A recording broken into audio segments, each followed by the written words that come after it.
Tom, tom, tom, tom, tom, tom, tom. Comment s'appellent ces légumes? Daikon! Oui! Daikon. Donc aujourd'hui, on fait quoi? Le daikon braisé à la japonaise. Le daikon, c'est quoi? C'est dans la famille des radis. C'est un légume qui est très bon pour la santé. C'est un légume qui est moins piquant que le radis traditionnel, je trouve, mais qui a quand même une bonne amertume. On peut le manger cru, comme on peut le manger cuit. Il y en a des super beaux. Il y a des daikons avec mauve ou rouge qui sont tellement beaux pour faire des genres de carpaccio ou des salades. Alors, ça vaut vraiment la peine d'explorer. Sur la petite bête, je pense qu'on a juste une autre recette où on utilise le daikon. C'est mon fameux kimchi coréen. La recette est ici. Si vous ne faites pas déjà votre propre kimchi, je vous encourage fortement. Fait à la maison, c'est tellement bon et c'est bon pour le microbiote qu'on devrait parler plus souvent parce qu'apparemment qu'on a un deuxième cerveau en bas et il faut le rendre heureux, ce deuxième cerveau-là. Bref, dès que j'ai du daikon qui traîne, souvent je vais acheter un peu de daikon pour faire par exemple mes fameux pains bao. Ou si vous faites des banh mi à la vietnamienne, les petites garnitures de daikon et carottes qu'on fait mariner. Là, je dois vous dire, le daikon mariné, ça pue, c'est épouvantable, ça sent le pit. Ça m'est arrivé une fois, j'avais fait une espèce de salade et j'avais mis ces légumes marinés que je capote dessus. Et quand j'ai ouvert ma salade, je pense que j'étais dans un train, j'ai vraiment eu un peu honte. J'ai refermé le pot, puis là, je me suis dit, c'est sûr que tout le monde pense que je viens de péter. En le faisant braiser, ça adoucit vraiment, ça le rend même, je dirais, sucré. Même Chérie raffole de cette recette. Vous allez voir, c'est hyper simple. On a besoin de 4 ingrédients. Le premier ingrédient, c'est mon dashi japonais. Dashi étant bouillon. La recette est déjà ici. Vous pouvez aussi aller sur lapetitebête.com. Toutes les instructions sont là.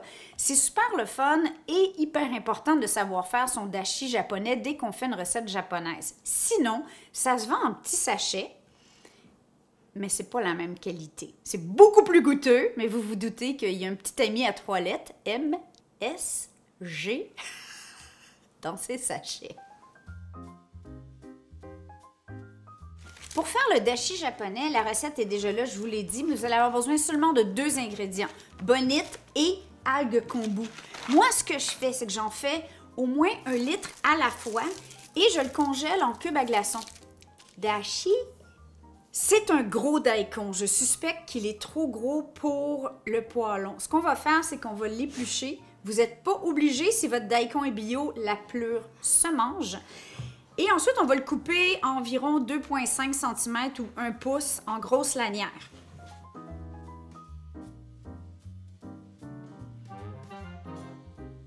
On est prêt pour la suite.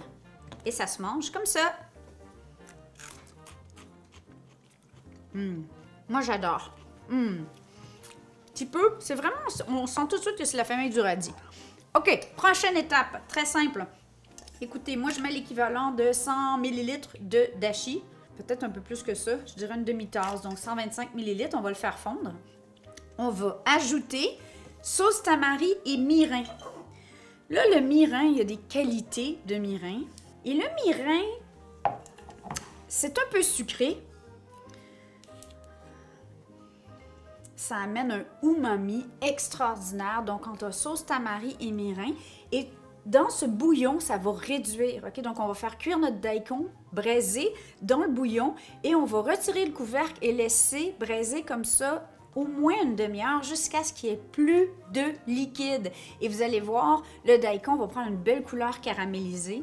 C'est tellement bon. Je vous suggère vraiment d'essayer cette recette. C'est un gros coup de cœur ici. 1/4 de tasse de mirin.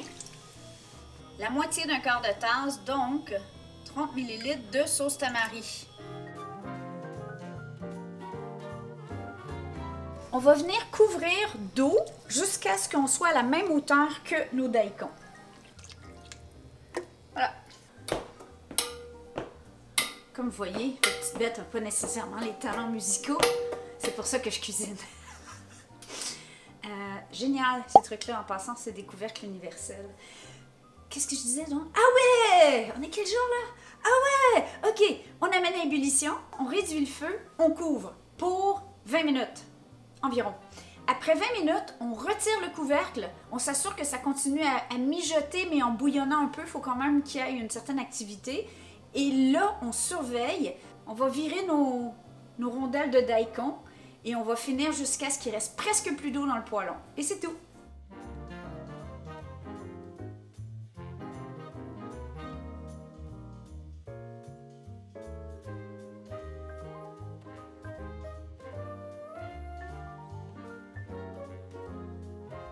Regardez-moi ça. C'est un superbe accompagnement. Si vous faites par exemple du poisson, un tartare tendre.